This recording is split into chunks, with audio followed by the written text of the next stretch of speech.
ආදරේ පිළිගන්නවා වතුදුර automobile education YouTube channel එකට. අද අපි ඔයාලට අරගෙන අවිල්ලා තින්නේ වාහනයක තියෙන ඕල්ටර්නේටර් එකක් කොහොමද කොටස් වලට වෙන් කරගන්නේ නිවැරදිව. ඒ වෙන් කරගත්ත කොටස් කොහොමද නිවැරදිව පරීක්ෂා කරගන්නේ කියන එක පිළිබඳව දැනුවත් කරන්න.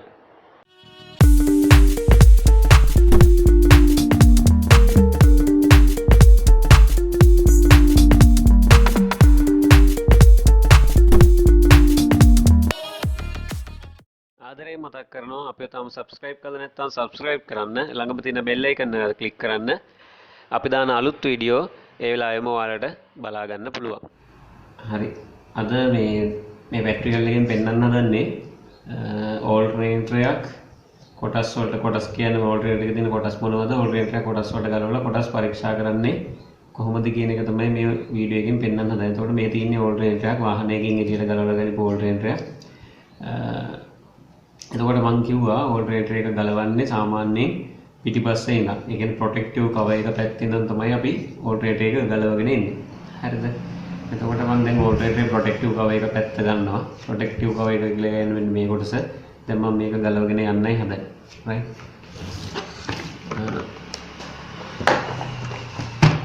ප්‍රොටෙක්ටිව් කවර් එක හයි කරලා තියෙනවා. මුලින්ම ගලවන්න ඕනේ මෙන්න මේ පොසිටිව් ටර්මිනල් එකේ තියෙනවා කවර් එකක් පොසිටිව් ටර්මිනල් එකේ තියෙනවා අර බොඩියත් එක්ක ගෑවෙන්නේ නැති වෙන්න පොඩි කවර් එකක් මේක ගලවලා අයින් කරන්න ඕන මෙතන තියෙනවා 13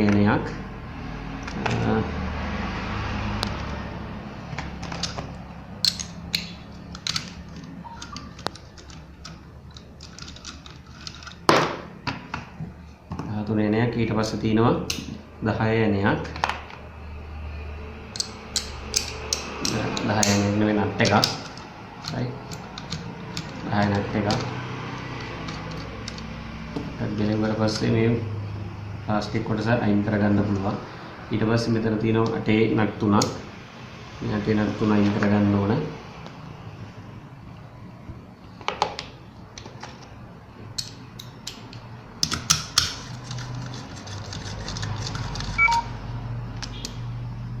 හරි අටේ නට් තුනක් අයින් කරගන්නවා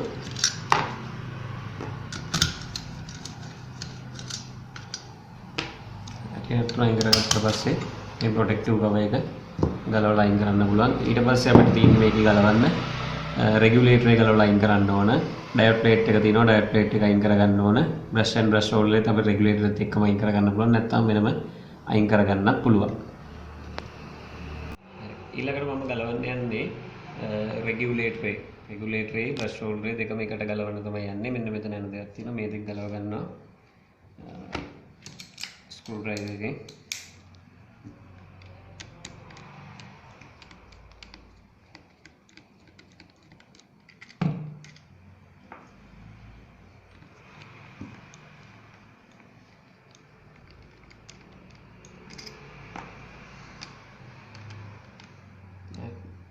මෙතනත් තියෙනවා ඒ කියන්නේ නම් දැන් මේකේ නැහැ මේ ටික ගලවලා ගන්න. හරි. ඊට පස්සේ මම ගලවන්න යන්නේ ඩයෝඩ් ප්ලේට් එක. ඩයෝඩ් ප්ලේට් එක ගලවන්න මෙන්න මෙතන කැනයක් දාලා තියෙනවා ඩයෝඩ් ප්ලේට් එකට. ඒක අයින් කරගන්නවා. ඊට පස්සේ තියෙනවා ස්ටේට් රේ ඩයෝඩ් ප්ලේට් එකට සම්බන්ධ වෙච්ච අග්‍ර හතර. ස්ටේට් රේ ඩයෝඩ් ප්ලේට් එකට සම්බන්ධ වෙච්ච අග්‍ර හතර මේ හතරත් ගලවලා අයින් කරනවා. සමහර ඕල්ටර්නේටර්ස් වල නම් මේක තියෙන්නේ පාස්සලා හිමුණත් පෑස්සම අයින් කරගන්න වෙනවා.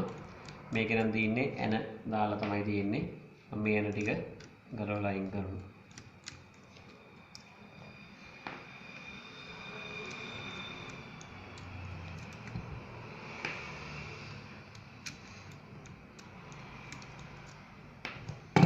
ඊපස්සේ ඩයෝඩ් ප්ලේට් එක ගලවලා අයින් කරන්න පුළුවන් ඩයෝඩ් ප්ලේට් එකක් ගලවලා අයින් කරා ඊට පස්සේ මම මේ හවුසින් දෙක අපි ෆ්‍රන්ට් හවුසින් රියර් හවුසින් කියලා කිව්වා මේ හවුසින් දෙකෙන් තමයි තියෙන්නේ මේ කොටස් ටික එකතු කරගෙන මේ හවුසින් එක ගලවලා අයින් කරන්න හදන්නේ මේ එන නට් හතරක් තියෙනවා අටේ නට් හතරක් මේක ගලවලා අයින් කරලා හවුසින් එක වෙන් කරගන්න ඕන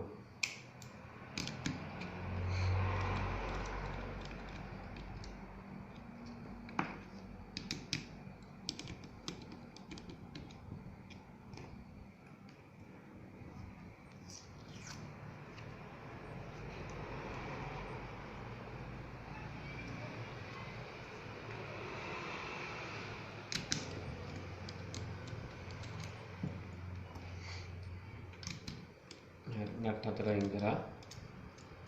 හතර අයින් කරලා මේක වෙන් කරගන්නවා. මේ හවුසින් එක වෙන් කරා. දැන් මෙතන තියෙනවා ස්ටේටර් සහ රෝටර් එක. ස්ටේටර් සහ රෝටර් එක දැන් මේකේ තියෙනවා.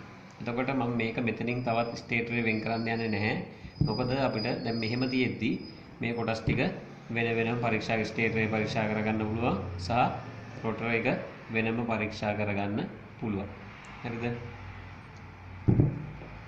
කොටස් ටික ගත්තට පස්සේ පුලිය තියෙනවා, ෆ්‍රන්ට් හවුසින්, රෝටර් එක තියෙනවා, ස්ටේටර් එක තියෙනවා, රියර් හවුසින්, ඩයර් plate, brush and brush holder with regulator සහ protective cover. අර මම කියපු වලට කියලා දීමු කොටස් ටික සියල්ල මෙතන තියෙනවා. එතකොට මම මේක තවත් දැන් මේ ටික මම පරීක්ෂා කරන්න යන්නේ. ඒතන අනිවාර්යයෙන් මේවල විෂුවල් ටෙස්ට් එකක් අනිවාර්යෙන් සිද්ධ කරන්න ඕන. දැන් protective cover එකේ පරීක්ෂා කරන්න දෙයක් නැහැ. මගේ එක පැත්තකින් තියෙනවා. හවුසින් එකෙත් කැඩලා විදිලා නැත්නම් ඒකත් පැත්තකින් තියෙනවා. අපිට පරීක්ෂා කරගන්න තියෙන කොටස් ටික මම ළඟට ගත්තා. මේකෙන් පරීක්ෂා කරගන්න ඕන අපි ස්ටේටර් එක, රෝටර් එක, ඩයර් ප්ලේට්, රෙගියුලේටර් මේ කියන කොටස් ටික. ඊට පස්සේ මම මෙතන ස්ටේටර් එක ගත්තොත් ස්ටේටර් එකේ තියෙන්නේ ස්ටාර් කනෙක්ෂන් එකක්, නියුට්‍රල් පොයින්ට් එකක් තියෙනවා. මෙන්න මේක තමයි නියුට්‍රල් පොයින්ට් එක. මේ තියෙන්නේ ඒ ලයින් තුනේ කෙළවරවල් තුන. කෙළවර තුන එකට එකතු වෙලා මෙතන හැදිලා තියෙනවා නියුට්‍රල් පොයින්ට් එක. හරිද? එතකොට මේ තියෙන්නේ ස්ටේටර් වයින්ඩින් තුන. එතකොට මම කිව්වා මේව පරීක්ෂා කරනවා open circuit test, ground circuit test සහ ෂෝට් සර්කිට් ටෙස්ට් කියලා ආකාර තුනකට මේක පරීක්ෂා කරනවා කියලා කිව්වා. දැන් මම රෝටර් එක පරීක්ෂා කරන්න යන්නේ. රෝටර් එක මුලින්ම මම මල්ටිමීටර් එකකින් පරීක්ෂා කරලා පෙන්නන්නම්. දැන් ඔයාලා වර්ක්ෂොප් එකකදී කරනවා නම් මේක මේ රෝටර් එක මම කිව්වා මේ පුලියකින් ගලවලා අයින් කරන්න අවශ්‍ය නැහැ. අපිට මෙහෙම තියාගෙනම පරීක්ෂා කරගන්න පුළුවන්. right? මම දැන් ඔයාලට වැඩක් පැහැදිලි වෙන්න මේක මම පුලියක ගලවලා තියෙන්නේ. පුලිය ගලවලා රෝටර් එක එළියට අරගෙන ඔයාලට චෙක් කරලා පෙන්නන්න. මම පුලිය ගැලෙව්වා. පුලිය නට් එකක් තියෙන මේ නට් එක ගලවලා පුලිය එක අයින් කරනවා. හරි. අයින් කරලා මේ රෝටර් එක එළියට ගන්න. මම දැන් කොටස් ටික වෙන වෙනම තියන රෝටර් එක, ස්ටේටර් එක, ඩයර් ප්ලේට්, රෙගියුලේටර්. right?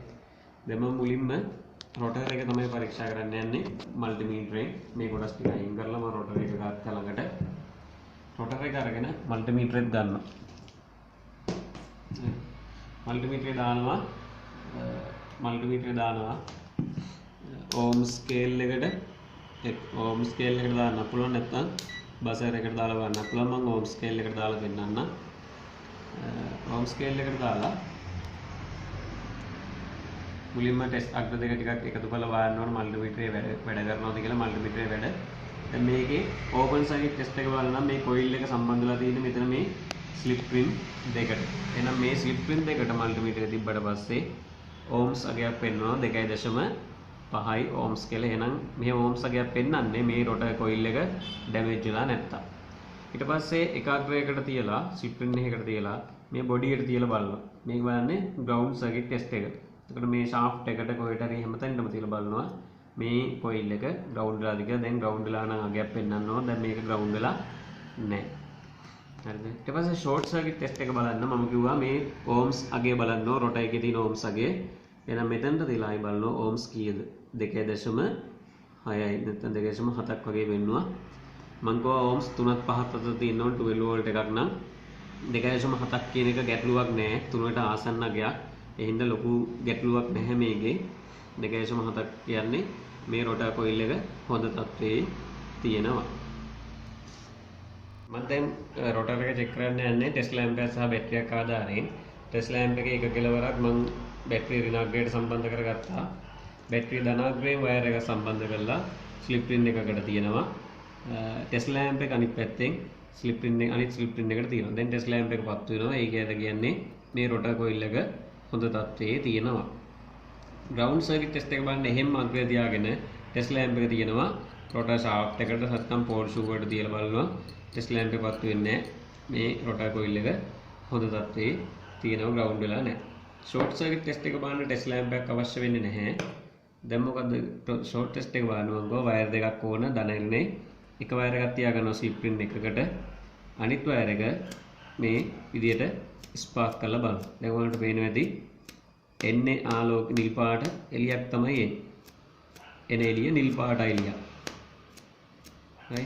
නිල් පාට එළියක් එනවා නම් මං කිව්වා මේ රොටර් කොයිල් එක හොඳ තත්ත්වයේ තියෙනවා කියලා. දැන් මම ඩයෝඩ් ප්ලේට් එක චෙක් කරන්න යන්නේ බැටරිය සහ ටෙස්ට් ලැම්ප් එක ආධාරයෙන්. ටෙස්ට් ලැම්ප් එකේ එක කෙලවරක් මම සම්බන්ධ කරනවා ධනාග්‍රයට බැටරියේ. ඊට පස්සේ බැටරිය ඍණාග්‍රය ගෙනල්ලා තියාගන්නවා. පොසිටිව් ප්ලේට් එක තමයි චෙක් කරන්න යන්නේ. බැටරිය ඍණාග්‍රය ගෙනල්ලා තියාගන්නවා අර B+ ලයින් එකට, මේන් ලයින් එකට. ඊට පස්සේ අග්‍රවට තියාගෙන යනවා. ටෙස්ට් ලැම්ප් එක පත්තු වෙනවා. තුනටම පත්තු වෙනවා. දැන් මෙහෙම කරලා හරියන්නේ නැහැ. අනිත් පැත්තට චෙක් කරලා බලන්න ඕනේ. ටෙස්ට් ලැම්ප් එක මාරු කරලා ධනාග්‍රය තියාගත්තා මේ පොසිටිව් මේන් අග්‍රයට තියාගෙන යනවා. පත්තු වෙන්නේ නැහැ. එහෙනම් පොසිටිව් ප්ලේට් එකේ තියෙන ඩයෝඩ් හොඳ තත්ත්වයේ තියෙනවා. දැන් නෙගටිව් ප්ලේට් එක චෙක් කරන්න යන්නේ. එහෙනම් නෙගටිව් එක චෙක් කරන්න යනවා නම් මම නෙගටිව් ප්ලේට් එකේ බොඩි එකට තියාගත්ත ධනාග්‍රය ටෙස්ට් ලැම්ප් එක තියාගෙන යනවා අග්‍රවලට. ටෙස්ට් ලැම්ප් එක පත්තු වෙනවා තුනටම. ඊට පස්සේ මොකද කරන්න ඕන?